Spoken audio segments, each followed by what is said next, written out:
Okay, we're continuing with the book here, The Holy Grail of Wisdom Quotes by me, Pete Rogers, alphabetical order.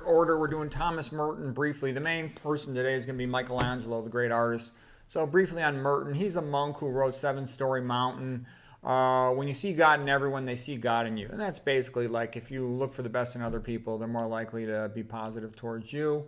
If you want to help people, you got to make up your mind to write things that some will condemn. Sure, okay. Now we're going to talk about Michelangelo, the greatest artist who ever lived. He was mentored in the house of the Medicis. When he was young, they recognized his potential, and he lived with Lorenzo the Magnificent, the grandson of Cosimo Medici.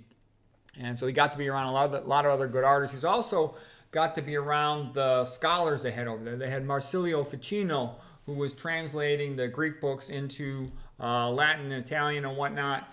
And he was a big Platonist, big fan of Plato. Of course, they also knew Aristotle, but they were very enthusiastic about Plato. And there was also the other scholar over there by the name of Pico della Mirandola, sort of the polyglot, Renaissance man, guy who knows everything.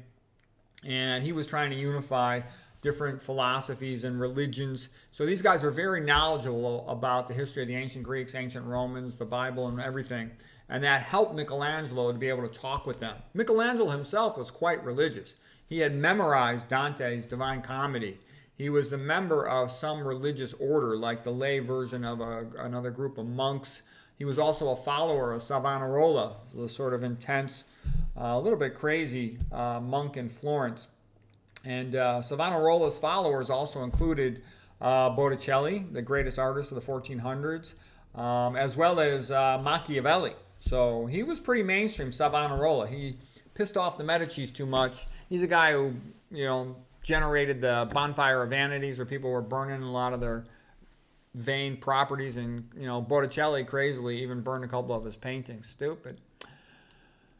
Okay, and there's an old saying too. I most often hear this one from Bishop Barron. He says, a movement has gone bad when it starts to destroy beautiful things.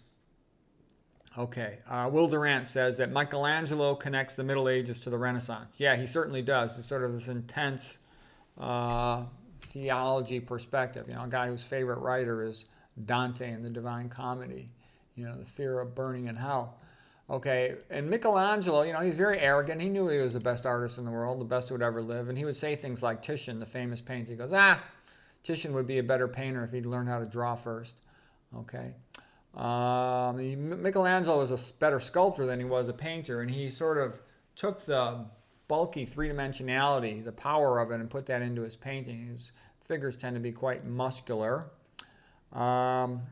Let's see here. When you walk, here's a comment by one of these art critics. He's a pretty good guy. Waldemar Januszek, Polish name there. He says, the Day of Judgment on the far wall when you walk into the Sistine Chapel makes you feel like you're being judged. Michelangelo, after many years, he said, I'm still learning. Okay, Michelangelo, quote again, trifles make perfection, and perfection is no trifle. And sort of remind me of Dave Schultz, the wrestler, like a technically perfect wrestler. Michelangelo's goal was perfection of art. And let's see, he said, to have the power of drawing is a great treasure. He said, I work harder than any man who ever lived.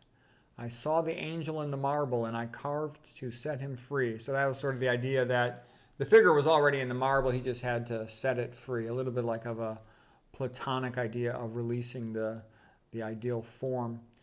Okay, art is the gift of God and must be used unto its glory. So that's what I meant by the Renaissance was not just this, throwback to the ancient Greeks and Romans. Humanities means the study of the ancient Greeks and Romans. It was more than that. It was intensely Christian as well. Okay. The mind and soul become ennobled by a quest to create something perfect. I have been designated for this work by God. I work out of a love for God, and I put all my hope in Him. Okay, so that's another thing, too. I said, the greatest, most creative, talented people, that's very often the case. They're intense, devout Christians, and it sort of shapes what they do, and it energizes their creativity. Look what it did for Bach, look what it did for Newton, etc. Okay, Michelangelo. Many believe and I believe that I have been designated for this work by God. In spite of my old age, I do not want to give it up. I work out of love for God and put all my hope in Him. So he had a little bit of a sparring match, if you will, with Pope Julius, the warrior pope. And, Pope Julius wanted Rome to be caput mundi, the head of the world. And he knew that Michelangelo was the greatest artist, so he wanted him commissioned. And he saw what he had done in his drawing. I think it was called the Battle of Cassina, like with Leonardo da Vinci kind of competing for who had a better drawing. And he recognized, that he could do it. He could do the Sistine Chapel ceiling, so he hired him to do it. Bramante, the great architect and painter, who was recruited also from Urbino and was friends with Raphael, had said, Michelangelo, he can't do the Sistine Chapel. It'd be too much for him. And that was also a motivator for Michelangelo, who was more of a sculptor than a painter. He did have some experience, training with Domenico Ghirlandaio, a great Renaissance painter. Michelangelo was quite irascible and would insult people, piss people off, get himself into problems. Pope Julius initially hired a bunch of Roman assistants to work with Michelangelo on painting the Sistine Chapel ceiling. Michelangelo fired them all. He said, let's get him out of here. He wanted people from Florence. He didn't trust the Romans, thought they were going to be spies on him for Pope Julius. Michelangelo loved Florence. He wasn't that fond of Rome. Florence was his hometown. Let's see. Those are the guys I mentioned to you. Marsilio Ficino, Pico della Mirandola, who also were the scholars in the Medici household and could teach Michelangelo. Okay, my thoughts.